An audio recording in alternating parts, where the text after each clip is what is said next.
Alô, telespectador da TV Barretos, seja bem-vindo ao programa Quero Saber. O programa Quero Saber é feito com muito carinho para o seu conhecimento e entretenimento. Esta é a proposta de nosso programa.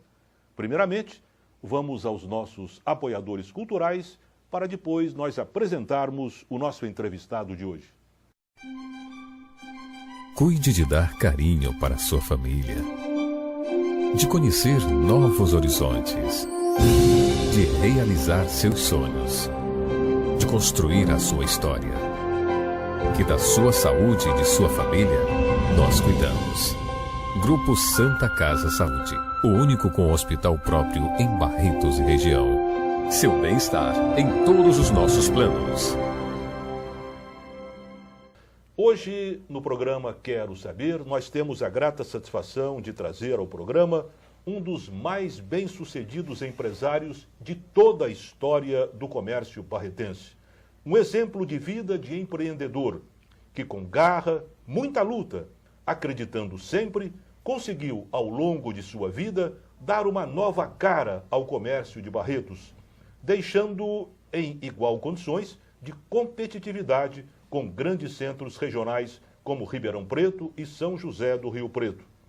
A trajetória de sua vida, desse grande empresário, precisa ser contada para servir de bandeira para as novas gerações. Seu lema deve ser acreditar sempre. Esse é o nosso convidado de hoje, José Carlos Abrão Miziara, mais conhecido como Carlos Miziara. Prazer muito grande recebê-lo no programa, Carlos. Prazer é meu, Luiz. Prazer é mesmo muito grande.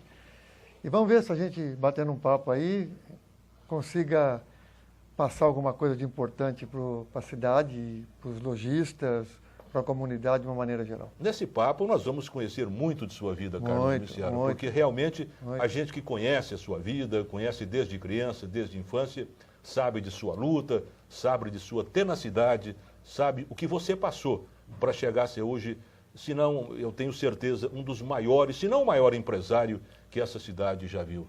Carlinhos, você nasceu em Barretos mesmo? Eu nasci em Barretos, 12 de outubro de 48. 48? Uhum. 3 anos mais velho do que... Mais novo do que eu. Fazer 65. 65. E não parece, viu? Obrigado. Está bem conservado ainda. É bom ouvir, né? Realmente. Bom, você fez o primário onde, aqui em Barretos? Fiz aqui no Antônio Olímpio. Antônio Olímpio, né? Já era o prédio antigo, né? Prédio antigo. Uma pena, né, ter acabado o Antônio Olímpio. Uma judiação. Às vezes, se você vê alguma matéria antiga falando sobre isso, né, os defensores, principalmente o Highland, né, que não devia de derrubar aquilo, então, isso antes de ter derrubado, né? E hoje que você projeta a importância de um prédio como aquele. Porque é um prédio histórico, um prédio bonito, né? Você via, ele tinha uma praça na frente. Você nota que em grandes cidades eles conservaram os prédios dos grupos escolares. Você vê o Caetano de Campos em São Paulo, hoje é uma secretaria, mas preserva o prédio, né? O Caetano de Campos não caiu por causa de uma pressão popular, né? Porque eles também iam passar por cima. Mas igual o nosso aqui, a gente vê em algumas cidades, que acho que Ribeirão tem Ribeirão tem, Rio Claro tem, São Carlos tem também prédios. E dá saudade. Dá saudade. Era muito demais. Bonito, E o ginásio? História, né? É a história de... E o ginásio, Carlinhos? O ginásio eu fiz no Estadão, já lá em cima, na 34, na 43. Fizemos lá com a Maria Carolina, Então você sabe bem português, se você é aluno da Maria Carolina, sabe bem português. Esse pessoal todo, antigo. E você lembra do primário, do ginásio? Lembro. Lembro do primário, alguma professora? Porque eu gosto muito de valorizar o professor. A professora do primário. E muitas vezes o professor nem é lembrado, aqueles do primário. É bom a gente falar sobre eles, né? Primário, Dona Genimone, primeiro ano. A Dona Maria Gércia Pizarro, o segundo ano. Dona Elza Zenha, o terceiro ano. E a Dona Aninha Castanho, o quarto ano. Sim.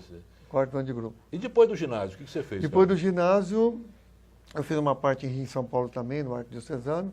Depois do ginásio... Arquidiocesano, mas não era interno, não? Interno. Antigamente era gostoso, né? Você tinha... Eu sempre tive vontade de estudar no internato, né? Eu lembro que primos iam estudar internato. Mas... Eu passei 2, mas o Zé Elias e o Miguel passaram 8 anos lá. 8 anos, eu lembro disso. Então, eles ficaram... Chegou uma época que a gente chegou... A família que mais tinha filho era nossa. Tinha quatro irmãos. Tinha o Miguel, o Zé, eu e o Kiko. Eu sei, mas entre todos, vocês são Não, somos em 10. Em 10, né? Mas os 4, dessa época, foram os 4 juntos. Nós estudávamos no mesmo momento em São Paulo. E o ginásio eu fiz parte aqui, o colegial, o primeiro ano aqui, o segundo ano aqui também, e o terceiro eu fui para Ribeirão. Para Ribeirão. Fiquei lá em Ribeirão, isso foi em 66, 67. Ribeirão eu fiquei 2 anos de cursinho, porque eu queria fazer medicina. Cheguei a entrar em Marília. Tem 3 irmãos médicos, né? Fui na balada, né? Fui na toada deles e aí fiz cursinho para fazer medicina. Aí eu peguei e desisti, não quis fazer mais não. Aí eu fui, aquela história toda Que sorte você teve. Sorte, a turma briga comigo até hoje, meus colegas lá, o Fausto, o Cael, a turma toda fica todo dia me zoando. Zoando, né? Mas E aí eu, nesse intervalo de desistir do cursinho, eu fui para ver aquela história do Coxinha. Não sei se você lembra da história do Coxinha, do Domingos. O Domingos, né? Domingos Clóvis, que Foi o Jorginho. meu amigo. Então, o Jorginho montou um esquema de levar o Coxinha para São Paulo, né? Porque o Coxinha era muito conhecido aqui na noite, a turma conhece. E gostava muito de ler, de falar poesia. Muito culto, né? muito culto. Preparado, vendia coxinha, muito mas culto. era muito preparado. E ele, da noite, todo mundo conhecia ele. Todo né? mundo. Então, aí o Jorginho levou, ele ficou lá um tempo. E aí, nessa operação de trabalho, o Zé Elias tinha comprado para mim um furgão, Volkswagen, uma Kombi, né? Uma Kombi furgão. E aí acabou esse negócio, aí eu fui para a Baixada Santista. Santista, com essa Kombi. Com essa Kombi, comecei a puxar... Mas vocês vendiam coxinha em São Paulo? São Paulo, na porta dos ginásios. Você vê como é que era o negócio, não era tão... Como é que foi essa coisa? O coxinha foi para São Paulo, ele fazia as coxinhas e vocês vendiam, é isso? Exatamente, exatamente. Na porta dos colégios? Nas portas dos cursinhos, principalmente. Na porta dos cursinhos. Do Anglo, do Objetivo. E vendia bem nessa época? Estava explodindo. Você vê essa história, como é que se repete a história, ela num determinado momento, você pega um Habib's, começou assim. Começou assim, realmente. Não, começou assim, vendendo um pedacinho pequeno e o negócio era bom, e a coxinha era muito boa. Muito boa. Era pedaço de frango mesmo. Não, a coxinha dele era maravilhosa. E aí Aí acabou o negócio de vocês ali em São Paulo? Acabou. Aí eu fui para aproveitar a Kombi, né? Lógico, né? Aí fui tocar, comecei a fazer a economia em Santos. Fiz 2 anos de economia em Santos, voltei para São Paulo para fazer... Mas lá em Santos você vendia também esses produtos? Não, salgados, lá eu vendia fruta. Você vendia fruta? Fruta. Vendia fruta. Tinha um rapaz lá que ficou meu sócio e eu subia, também 20 anos, 20 anos. Aí fazia tudo. Subia com essa Kombi toda... E você vendia fruta onde? Nos toda madrugada. Não, subia nos mercadinhos. Subia, enchia a Kombi. Lá do Ceasa, em São Paulo? Do Ceasa e do Mercadão. E no Mercadão. E aí a gente já descia distribuindo. Isso era às 7 horas da manhã, subia às 4 da manhã. E você mesmo que ia para Eu e meu sócio, o Sebastião. Sebastião Pereira. Aí vendemos, ficamos nessa rotina aí um tempo. Um moleque achava tudo... Achava tudo bacana tudo gostoso, né? Aí eu falei, chega. Aí eu vou transferir a faculdade para São Paulo. Você estava fazendo economia, né? Economia. Transferi para São Paulo e comecei a trabalhar na Companhia Paulista, de Força e Luz. Essa companhia atual de hoje num prédio ali da Avenida Angélica. Aí quando foi... Aí meu pai fechou, aqui. Chegou a fechar? Fechou em 73. Eu pensei que você chegou antes. Não, ele fechou. Meu pai fechou e parou. Aí meus irmãos, tio Luiz, foi muito incentivador e tal.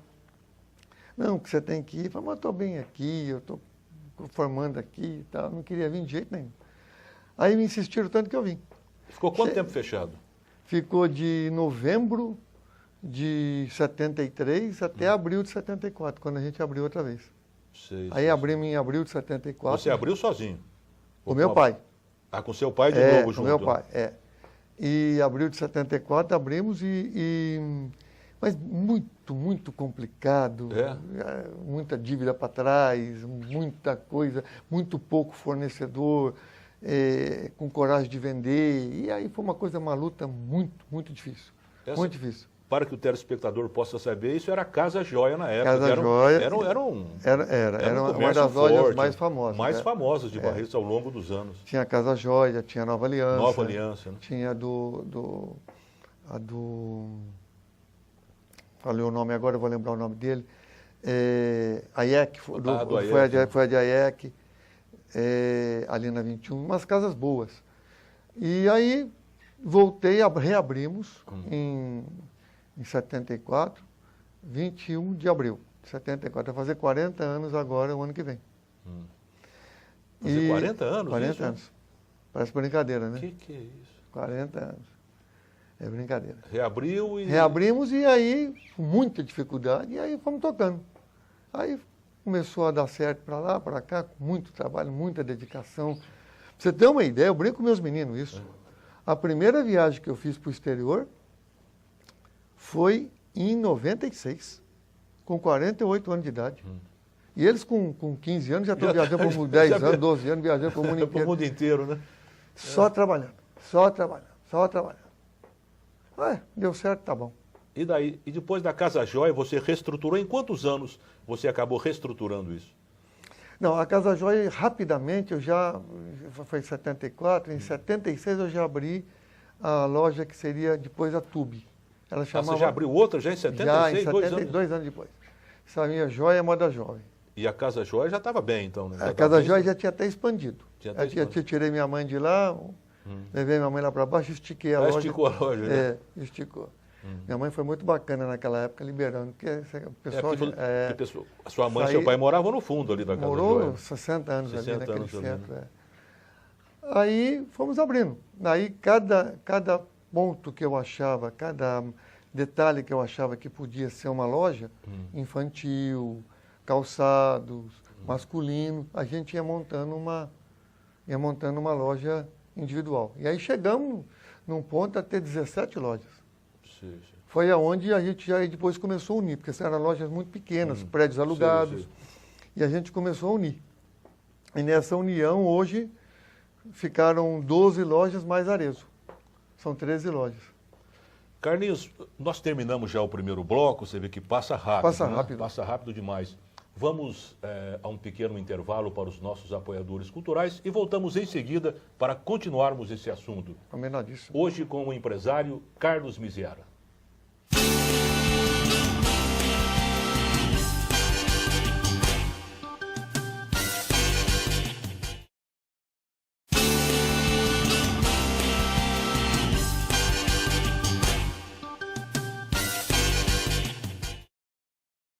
Estamos apresentando o programa Quero Saber, hoje trazendo o empresário José Carlos Abrão Miziara, proprietário, diretor-presidente, não sei lá como é que se chama isso, o empresário José Carlos Abrão Miziara, mais conhecido como Carlos Miziara para toda a população de Barretos. E a gente estava falando do progresso, do crescimento de suas lojas em Barretos. Você, hoje, Tecido Joias, herdou o nome da Casa Joia, né? Nós preservamos o nome Joia. Joia, né? Era Casa Joia, virou Tecido Joia e Grupo Joia. Então o Joia é o da sorte. O Joia é o da sorte. É que virou, inclusive, Grupo Joia. O que você acha do comércio barretense, Carlos Miziara?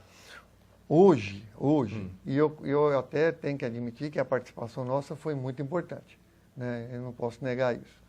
Então, hoje nós estamos com um comércio de centro, talvez um dos melhores do Brasil. E realmente, a gente passa a ver as lojas bem feitas, né? A gente ouve muito isso São lojas bonitas, de representantes comerciais que passam e levam fotografias para outros lojistas de outras cidades. As pessoas ligam, arruma 5 minutos para conversar com a gente, tal. A gente fala por telefone muito, eu recebo alguns amigos, querem saber como é que funciona o esquema, como é que se melhorou muito. Então, esse dado aqui em Barretos, ele foi seguido pela maioria dos lojistas de Barretos e outros também que estão vindo de fora. Então, dentro dessa característica, o centro foi moldando num patamar muito elevado, num patamar de um padrão assim muito bonito. quase de um shopping. O pessoal do shopping, quando vê, por exemplo, uma loja igual a Chavita, fala, é essa que nós não precisa nem mexer. Eu quero que você coloque essa loja aqui dentro do shopping. Não precisa pôr nada. Essa é uma loja de shopping. Então, isso valorizou muito o centro. E o centro valorizado, a gente tem esse atrativo, o atrativo de trazer clientes de fora, o atrativo de não permitir que pessoas daqui saiam para fora. E aí as lojas foram todas envolvendo nisso, e hoje eu digo com toda certeza que o centro comercial de Barretos é fantástico. Não fica a dever para Ribeirão nem para Rio Preto. Não, nós somos muito melhor que Ribeirão. Muito melhor, né? Ribeirão. Principalmente o centro de Ribeirão aqui é muito mais bonito, não tem lá dúvida. Lá né? umas lojas feias, aqui o centro nosso é bonito. Muito bonito, muito valorizado. E a vinda do shopping para Barretos? Você achou que incrementou mais o comércio? Atrapalhou o comércio do centro ou não? Como é que ficou essa... A presença do essa shopping, união entre shopping e comércio do centro? A presença do shopping, Luiz, é muito importante. É muito importante porque ela dá um status. Shopping. É uma cidade que tem um shopping, tem status. Né? Aeroporto, isso. faculdade de medicina. Isso, então isso aí já... Status, né? Já, o cara fala, uma cidade pequena, já é uma cidade boa. Grande, né? Então, isso deu um status muito bom para a cidade. Eu falo muito com a turma, eles são todos meus amigos, o pessoal do shopping, e a gente conversa muito sobre isso. Desde o começo eu falei para eles que não seria muito fácil, porque nós não temos uma região muito habitada. A nossa região é pouco habitada, região de Barretos. Nós temos poucas cidades num raio de 50 quilômetros. E as que temos num raio de 50 quilômetros, muitas vezes ou vão para Ribeirão, ou vão para Rio Preto, ou já tem vida própria, como Bebedouro. Né? Então, como Guaíra, praticamente. Como Guaíra, fica muito difícil a gente conquistar, trazer uma população. Qualquer outra cidade, inclusive onde o shopping está indo agora, que é Votuporanga, o número de cidades pequenas em Votuporanga é muito grande. Muito grande. Muito grande? Votuporanga? Votuporanga. A chance do shopping dar muito mais certo lá do que aqui, vender muito mais que o daqui, é muito grande. Muito grande. Eles acertaram bem indo para lá. Aquela região está crescendo muito. E é uma região... pensei que São José do Rio Preto dominasse toda aquela região ali? Domina, não tenha dúvida disso. Mas Votuporanga já está um pouco mais distante. Um pouquinho mais distante, e ainda né? pega um pouco de Minas. O sim. sul de Minas, ali, aquele triângulo, aquele bico do Triângulo Mineiro ali. Então, esse pessoal daqui, o shopping é maravilhoso. Shopping é um shopping que não fica nada né? para ninguém. A gente tem orgulho quando entra lá. O shopping é muito bonito, muito organizado, É. com lojas excelentes. Só que na parte comercial, que seria a minha, voltada para comércio de roupas, calçados e outros detalhes desse tipo, é mais complicado, porque nós dependemos muito de uma região muito forte. Então, eu acho que ele, num determinado momento, deveria tirar ou de nós ou da região. Como ele está tirando pouco da região, porque ela não existe, a dificuldade deles em tirar de nós também é muito grande, porque nós já estamos solidificados há muitos anos. Então, o shopping, eu diria hoje que ele está indo extraordinariamente bem em lazer e alimentação, e um shopping regular na venda de outros produtos. Carlinhos, você faz uma coisa que eu acho impressionante, você chega, na minha opinião, você é um verdadeiro mágico. Como é que você consegue vender? Me parece que em 12 prestações. 12. É uma coisa absurda. E preço à vista sem aumentar as parcelas. Nada. Como é que você consegue fazer uma coisa dessa? É brilhante isso, né? Isso daí é uma matemática simples. E além dos 12 pagamentos, os meus clientes hoje, a maioria deles pulam. Por exemplo, pula 3 meses e ainda fica 6 pagamentos. Eu sei. Tá certo? Começa a pagar só daqui 90 dias, 120 dias, ainda sobra uma quantidade de parcelas. E o que eu acho engraçado é que se você quiser comprar à vista, o desconto é pequeno. Porque você quer o cliente pagando a parcela. Na verdade, Luiz, isso é muito bom e a população sabe disso. Todas as lojas vendem em 6 pagamentos. É o prazo normal do Brasil. É o normal. Quem a não ser que pague a mais, né, e tal, aquele financiamento. Aí é outra história. É outra história. Quem fez 12 pagamentos, eu brinco lá que tem o Carlos, que é o chefe, e o Carlinhos, que fica ali girando. O Carlos é o patrão. Então, isso é o Carlinhos que fez essa esticada para 12 pagamentos. Porque isso é uma coisa muito pessoal, muito individual. Aí você fala, mas como é que faz? Como é que você aguenta isso, né? Exatamente, porque quando você chega com umas lojas com uma saúde muito boa, como são as lojas do Grupo Joia, muito bem organizadas, muito bem compradas, vendidas, tudo muito organizado, você chega num ponto que começa a sobrar. Aí você tem a opção do dinheiro. Sobra o dinheiro, você fala, bom, eu vou comprar fazenda, eu vou fazer casa ali, eu vou comprar não sei o que lá. Aí eu falei, não, em primeiro lugar, vamos cuidar das lojas. E aí nós investimos esse dinheiro em benefício da população de Barreto, dos meus crediaristas, tá certo? E também do nosso negócio, que cresceu muito por isso. Cresceu muito. E você fala assim, mas é impossível ficar assim? Não, é muito simples ficar. Basta você pegar o seu dinheiro que você está ganhando e canalizar ele para a sua empresa. E dinheiro não aceita desaforo, né? Você tem que saber trabalhar. Canaliza para a sua empresa, Luiz, porque você vê, às vezes, a pessoa não tem prédio próprio na cidade e está fazendo a casa dele. É verdade. E está fazendo a casa dele. E não tem prédio para o seu comércio. No comércio dele. Aí chega um doido lá, vende ou qualquer outra coisa, ele fala, e agora? Eu que pergunto, e agora? Né? Então fica uma situação... Você, pelo menos, porque todas as suas lojas são nossas, próprias. Todas são nossas. Todas são nossas. E ainda compramos alguns outros terrenos, como o do Cine Centenário, tem outros terrenos... O Centenário é seu também. É nosso. Como outros terrenos que estão em vista, que nós já estamos acertando, isso tudo faz parte de um trabalho de nem a gente já ter um procedimento de pensar em outras lojas, mas já estamos antecipando a compra, se um dia precisar, já está aí. Aí você vai falar, e aí, o que você vai fazer? Se a gente não usar num prazo médio, eu vou alugar. Porque o consumidor, voltando 12 vezes para fazer os seus pagamentos, ele sempre compra mais alguma coisinha. Mais alguma coisa, e essa coisa a gente tem, meu crediarista briga um pouco com a gente, porque a gente só paga na loja que comprou. E não paga em banco e nem em outra loja. Só na loja que comprou. E não paga na outra, não? Não. Então, se você comprou na Chavita, você tem que pagar na Chavita. Na Chavita. A pessoa sai e fala, aqui, ó, olha o tanto de carnê que eu tenho, e tem que andar de loja em loja. Geralmente marido, né? Reclama muito. Reclama. Mas faz parte. Carlos, eu posso saber o seu dia a dia? Como é que é o empresário Carlos Miziara? Que hora que chega no seu escritório? Que hora que sai? O dia a dia de hoje, né? Porque o dia a dia do passado foi muito melhor. Não. Foi muito pior. Muito pior. O dia a dia do passado você nem chegava às 8 hoje é muito melhor. Não, hoje é mais tranquilo. Bem mais tranquilo. Hoje eu acordo tipo 15 para as 8 horas, tomo café, tomo banho, etc e tal. Desço para trabalhar em torno das 10h30, 11 horas. 15 para as 11 é o horário... O horário que você está lá na loja. Eu fico na loja das 15 para as 11 até mais ou menos 15 para as 2.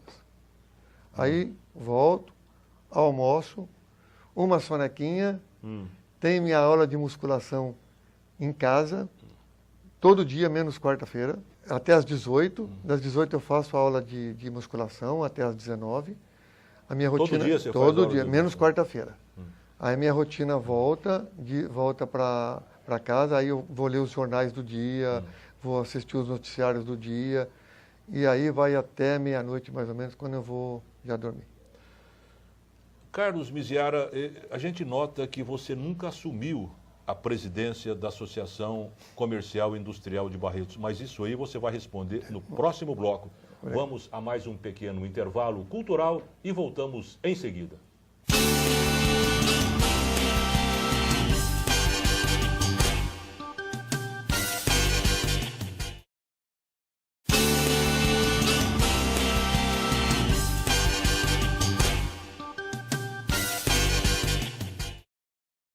Voltamos a apresentar o programa Quero Saber, hoje trazendo o empresário barretense Carlos Miziara. Eu estava perguntando no bloco anterior para você responder agora, Carlinhos. Você nunca assumiu a presidência da Associação Comercial e Industrial de Barretos, sempre ficou na vice-presidência, diretor ali e tal, sempre por fora. Por que você nunca quis assumir a entidade máxima dos comerciantes? Então, mas dentro disso, você vê que nós sempre colocamos... Você vê que praticamente a associação comercial não tem eleição, assim, com dois candidatos, há mais de 20 anos. Isso. Né? Então a gente sempre teve uma conjuntura de indicar, inclusive da turma minha, assim, da turma minha, que eu digo da família, o Marcelo foi presidente, meu irmão. Foi.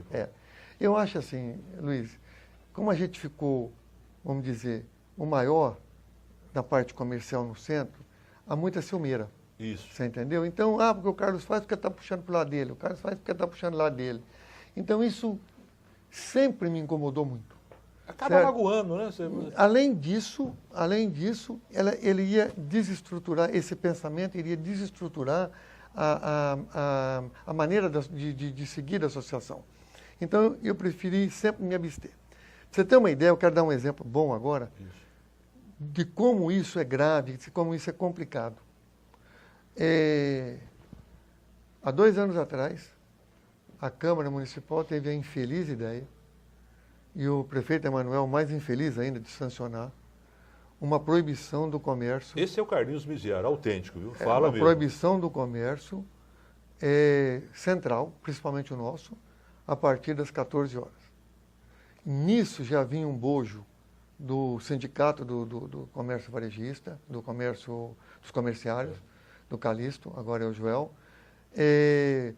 colocando, divulgando que eles tinham um compromisso com o shopping, que o shopping, num determinado momento, o centro deveria fechar para favorecer o shopping.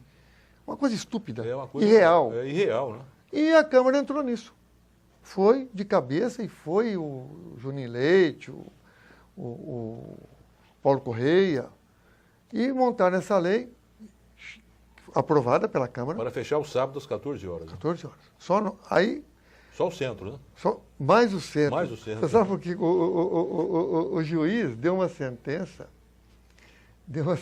dizendo, eu estou tornando muito mais essa sentença, porque vocês colocaram tanta exceção que não pode abrir, que pode abrir, quer dizer, não pode abrir o comércio centro, tá, exceto. Aí colocou um mundo lá dentro, né?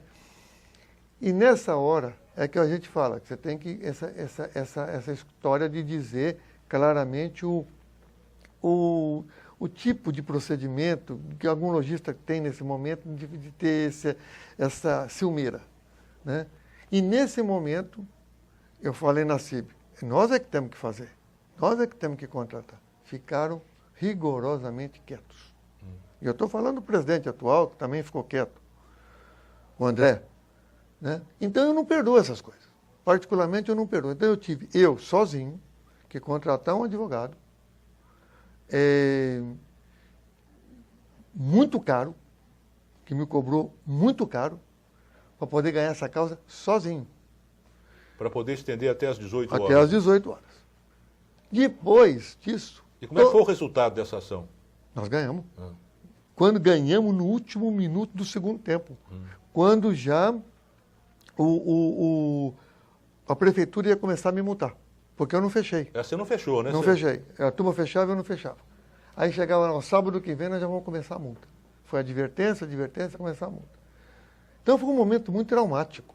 Muito tenso, né? Muito, extremamente tenso. Porque nós levamos 12 anos para conquistar esse horário. Hoje, o horário nosso de sábado à tarde, a população sabe disso, é disparado o melhor horário que nós temos. E é um dos melhores... Sábado à tarde? Sábado à tarde. É um dos melhores horários do Brasil, o sábado à tarde. Em shoppings, em um punhado de lugar. Bom, resumindo. Aí todo mundo que não participou, o pessoal todo dos lojistas da Associação Comercial, todos eles, já que agora pode abrir até às 18, nós também vamos abrir até às 18. Não participaram quando eu precisei que participasse. Não rachou com você? Nada. Tive que participar sozinho. E depois usufruir, e estão usufruindo até hoje, isso faz 3 anos. Então, você imagina, parece que eu estava prevendo que um episódio desse ia acontecer. Então aí está aí um posicionamento que eu já tive antecipado, sabendo que tinha ciumeira, e nesse ano. E ninguém levantou uma bandeira para falar, não, nós temos que abrir, nada. Fiz sozinho.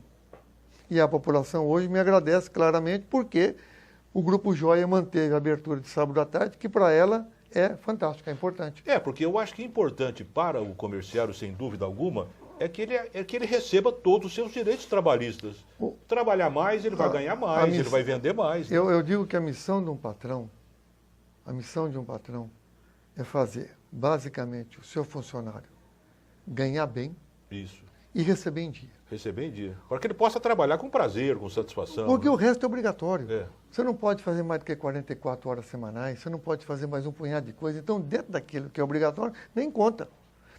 Agora, não são todos os lojistas que têm a capacidade de dar produtos, preços, prazos para o comerciário ganhar mais. É difícil. E a gente luta muito por isso. Já que você falou em 44 horas de trabalho, que é o que o comerciário tem que trabalhar 8 horas por dia, 44 horas semanais. Isso. O que você acha dessa luta dos sindicatos, das forças sindicais do Brasil todo, querendo mudar, abaixar para 48 horas semanais? Você acha que isso vai aumentar o emprego? Você acha que isso vai favorecer o empregado? O que você está analisando sobre isso? Isso, Luiz, claramente é uma insanidade.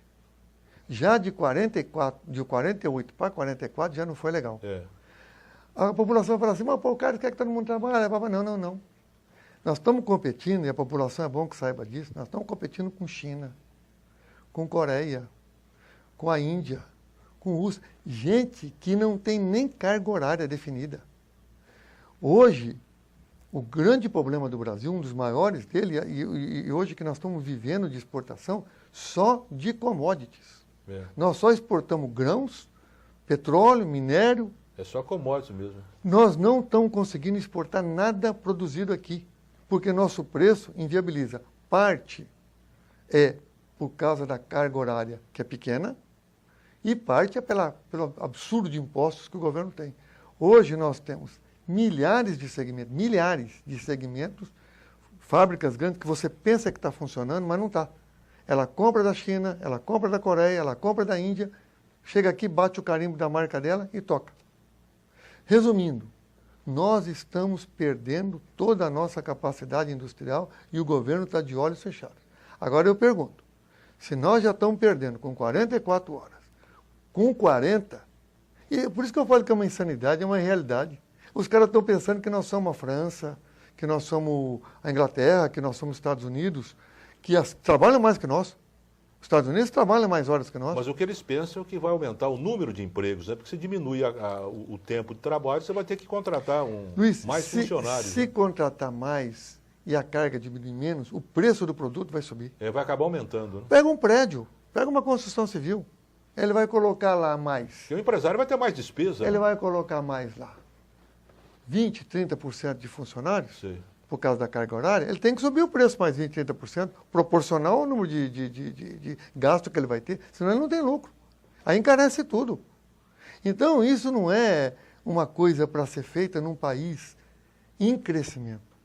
Estabilidade, pega lá Noruega, pega lá Finlândia, países estáveis, países de 2.000 anos, 3.000 anos, está tudo lá. Agora, um país em desenvolvimento, como China, como as Coreias, como a Índia. O próprio Estados Unidos não tem carga horária. Os próprios sul-americanos. A nossa carga horária é a mais baixa de todos os países sul-americanos. Todo mundo é com 48 horas, de Argentina até o México. Não tem esse negócio de 44. Aqui é 44. Então eu acho que isso não passa, não tem nem lógica passar, mas é uma realidade. A pessoa trabalha um pouco menos, mas em compensação, todos os produtos vão ficar mais caros. Porque é uma maneira de repassar. Carlos, qual, na sua opinião, quais foram os grandes comerciantes da história de Barretos que você analisa no passado? Muita gente boa. Você tem? Tem. Da minha época, eu tenho que falar mais dos meus, né? Tinha o Isidoro. O Isidoro Witzel, né? Grande. Tinha o tio Toninho, da Casa do Algodão. Da Casa do Algodão, o né? Albertinho. Isso. O Garibaldi Perini. O Garibaldi, que já não está entre nós. Não está entre nós. Tinha muita gente boa. Vixe, Maria. O pessoal da Casa São Jorge. O próprio Zé Yunes. O Zé Yunes, né? O tio Zé foi na época que eu falei agora dele, porque era as lojas que vendiam tecido, né? Muita gente boa. E dentro disso, o Wilson Baroni. O Wilson Baroni, ele está até hoje ali, firme, né? E a loja dele vai indo muito bem. Muita gente boa. Desculpe aí se eu estou esquecendo algum nome, porque é uma coisa que tem vindo rápido assim. Mas não é nada preparado, nada, né? Acaba esquecendo. Isso é igual convite de casamento, você acaba esquecendo um amigo seu, né? É verdade. Mas foi isso. Então eu acho que todas essas pessoas contribuíram muito para o crescimento. Agora tem muita gente mais antiga. Outro dia eu até ia parabenizar ele, não consegui falar com ele. O Fabrini fez uma matéria, falou dos comerciantes antigos, do meu pai, inclusive, Né? Você esqueceu do seu pai, foi Miguel Abrão sim, Miziara, foi um editorial muito bacana que o Fabrini fez, né? E legal, e falou muito bem dos comerciantes antigos e tal. E a gente, assim, conheceu mais de nome, né? Quando eu cheguei aqui, já tinha essa turminha minha aí que eu falei. O Isidoro ainda estava vivo, né? O Isidoro, sim. O Isidoro era muito forte. Muito atuante. Não, muito atuante. Muito atuante. Eu sei que a Associação Comercial tinha uma briga histórica com o Sindicato dos Comerciários, né? E problema de abrir em feriado, aquela coisa toda, uns feriados abrem e tal, e aquela confusão toda, ia parar tudo na justiça. Como é que está o relacionamento hoje das entidades patronais com as entidades dos comerciários? Eu diria estável. Estável? Estável. Convivem bem, né? Convivem. Então, eles cederam um pouco. Não almoçam juntos na mesma mesa? Eles cederam um pouco, a gente cedeu um pouco e as coisas estão caminhando. Vamos dizer assim. Espero que não piore. Assim tá bom. Aqui em Barretos nós temos a Associação Comercial e o sindicato. E o sindicato do Roberto Erutin, o sindicato do comércio. Do Clube dos Diretores Logísticos. O CDL. O CDL é pouco ativo hoje. Vamos então, Carlinhos, terminamos mais esse bloco, vamos a mais um pequeno intervalo cultural e voltamos já já com esse papo gostoso e importante com o maior empresário de Barretos atualmente, Carlos Abrão Miziara.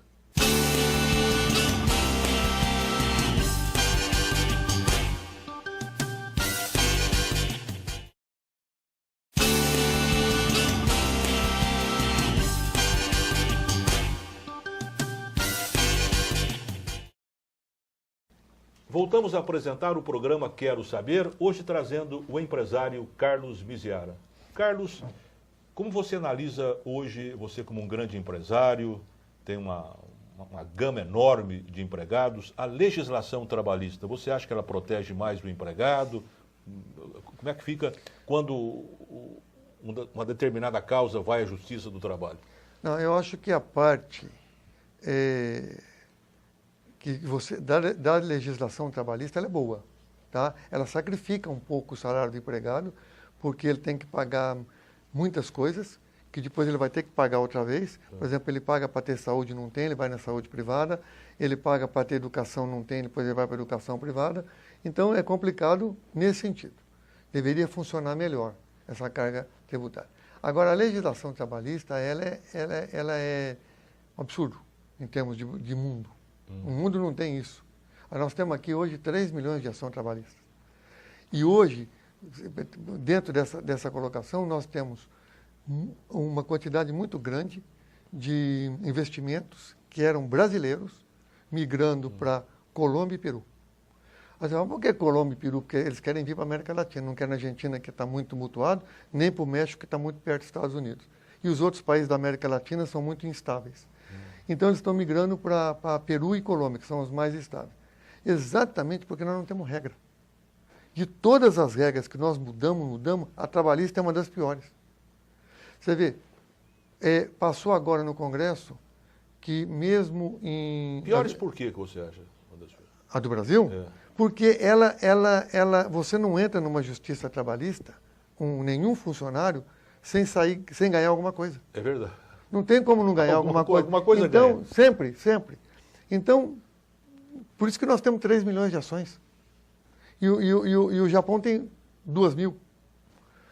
Então você fala, bom, aí vai lá, aí a pessoa vai chegar e chama a colega dela que trabalhou lá há 10 anos para falar uma coisa de hoje. E a de hoje é muito diferente de 10 anos atrás. E aquilo fica.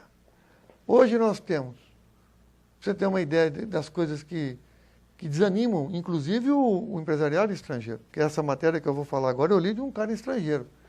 Ela falou assim, agora saiu lá que uma pessoa, uma mulher, mesmo ela estando em aviso prévio ou em contrato, se ela for dispensada como poderia ser antes, hoje ela ela não pode ser dispensada estando grávida.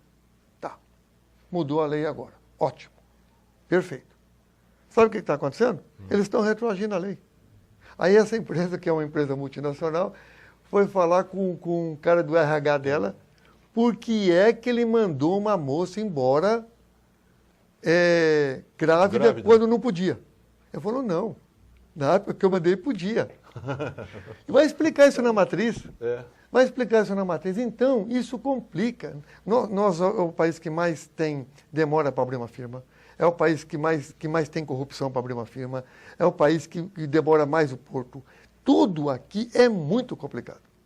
E além do tributo altíssimo. E inventam histórias do meio do caminho que retroagem. Então, isso tudo afasta investidor. Hoje o Brasil era pérola. 10 anos atrás, só se falava em Brasil, Brasil, Brasil.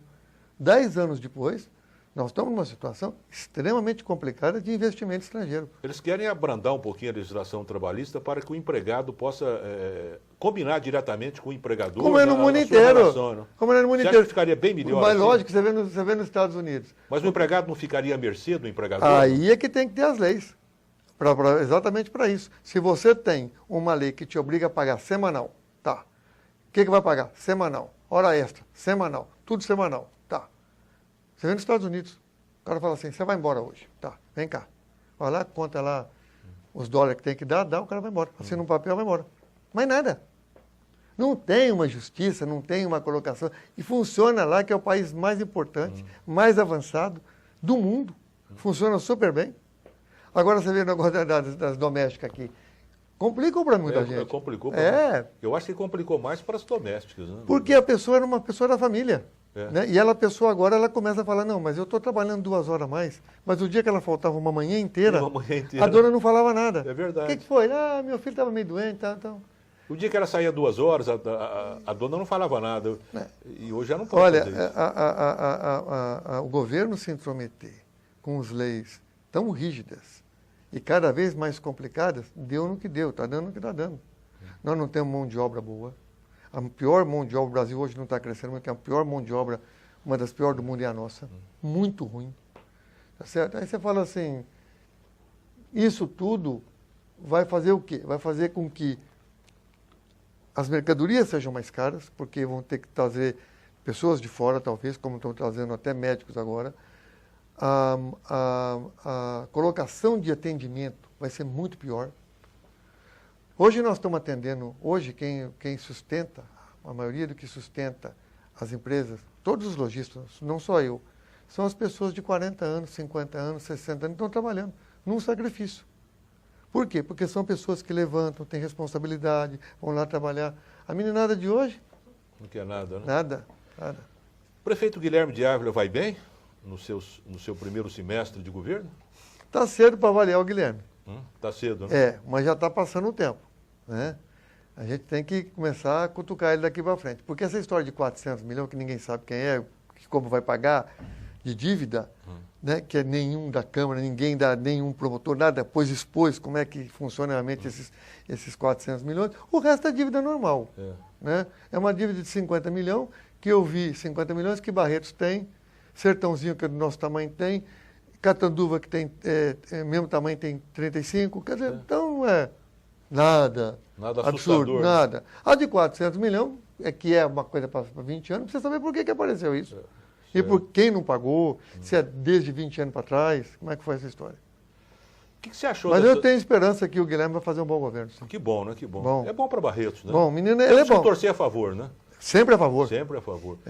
Me diz uma coisa, o que você achou das manifestações populares aí que aconteceu demais da conta? Fantásticas. Né? Fantásticas, porque esse pessoal por isso que eu falo no corporativismo. O corporativismo é a coisa que você vê que é uma manifestação falsa. Para ver que agora no sindicalismo não foi ninguém. Pagaram para as pessoas irem, não foi ninguém. Pagaram para ir também, né? Agora, essa espontânea, aí você fala assim, bom, eu não tenho problema de educação, não tenho problema de andar de ônibus, mas tudo está irritando a gente. Quando você vê um Marcos Feliciano lá falando besteira, quando você vê um Zé Genuíno andando na Câmara caçado e condenado, quando você vê nego usando avião, tem muita coisa que vai te irritando. Quando você agora a moda é avião da Fábio. Fábio, quando você vê a violência chegando no estágio que está. Né? Tudo isso, porque as pessoas costumam até falar em desnível, desigualdade social. Tal. A desigualdade social, Luiz, é uma coisa de jornalista. Porque as pessoas que estão num patamar, elas sabem exatamente por que elas não estão para cima ou não estão para baixo. Se elas estão ali, elas têm certeza que elas trabalharam para estar ali, se esforçaram para estar ali e fazem o trabalho bem feito delas ali. Agora, vai comparar com o da direita falou, não, eu batalhei mais, estudei mais, tive mais oportunidade, com um pouquinho mais de oportunidade e subi mais um degrau. E vai olhar para a esquerda, vai ver que aquele não batalhou tanto quanto ele. Então você tem, o pessoal sabe o tanto que um trabalhou para chegar lá e o tanto que ele não trabalhou, ou o pai, ou o avô, alguém. Então eles sabem exatamente que o desnível foi causado por alguém que não é o governo. Sim. Porque aqui não é feudo, ó, esse aqui é dele, esse aqui é daquele. Você vê, todas as indústrias hoje, todas, sem exceção, da minha área, todas, começaram do nada. Todas, sem exceção. Você acha que o plebiscito seria uma resposta às ruas? Os manifestantes queriam um plebiscito para a reforma política? Era isso que eles queriam? Eu acho que eu acho que o povo saiu na rua porque quer que muda tudo. O que está bom pode melhorar. E o que está ruim tem que ficar bom. E muita coisa está ruim. Muito ruim. Você é a favor do plebiscito? O plebiscito, ele é a maneira mais democrática de você saber o que o povo quer. Mas não esses que eles querem fazer, que é um plebiscito dizendo uma mudança política. Uma mudança política todo mundo sabe o que o povo quer. Agora ele quer saber se o povo, como é que ele quer agir na violência. Como é que ele quer falar, olha, a violência está muito, eu prefiro que faça isso, aquilo. Eu acho que a educação, esses pontos, pega, por exemplo, o dinheiro do petróleo, vamos jogar para a educação, deixa o povo decidir, passa como lei.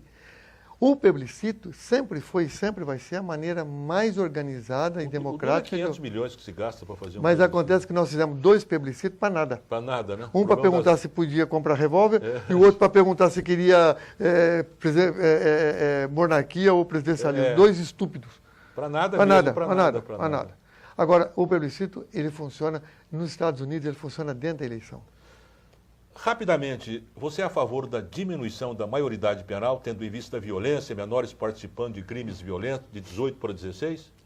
Olha, eu acho claramente que eu gostaria de perguntar se uma pessoa não enxergar que 16 anos não existe diferença nenhuma, física e mental, de um menino de 18 anos, a pessoa não está enxergando nada. Quem não está enxergando isso não está cego. Porque o menino de 16 anos com o menino de 18 anos não existe diferença nada, nenhuma. Né? Nem de tamanho, nem de força. Até nem de 15 não existe. Podia pôr até de 15, mas 16, 18 não tem diferença nenhuma. Carlos Miziara, quem você reverenciaria, uma pessoa que você acha que foi o bacana na história, que transformou o mundo, aquele que você se curvaria realmente em reverência? Qual é esse personagem? No mundo inteiro? No mundo inteiro. Hoje, eu diria Gorbachev. Gorbachev? O homem que liberou todo o leste europeu. Derrubou as fronteiras todas, organizou a Rússia e liberou o resto. E em paz, Gandhi. Gandhi, né? Muito bem. Carlos Miziara, foi uma honra recebê-lo no programa de hoje. Obrigado, a honra é minha. Nossa, foi um programa importante. Pudemos demonstrar ao telespectador da TV Barretos a sua vida, a sua história de vida, que é muito importante para aquelas pessoas que não acreditam, que acham impossível tudo. Você tem que acreditar, né, Carlos? Muito obrigado, viu? Obrigado a você, Luiz. Obrigado aos telespectadores. Obrigado a todos.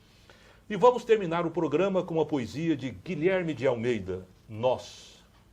Hoje, volta-me o rosto se a teu lado passo, e eu baixo os meus olhos se te avisto. E assim fazemos, como se com isso pudéssemos varrer nosso passado. Passo esquecido de teu olhar, coitado. Vais, coitada, esquecida de que existo. Como se nunca tu me houveste visto, como se eu sempre não te houvesse amado.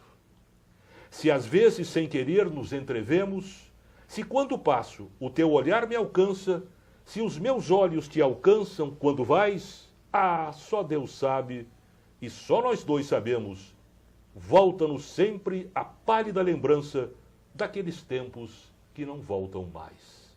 Muito obrigado ao telespectador da TV Barretos, muito obrigado mais uma vez ao grande Carlos Miziara. Até o próximo programa, se Deus quiser.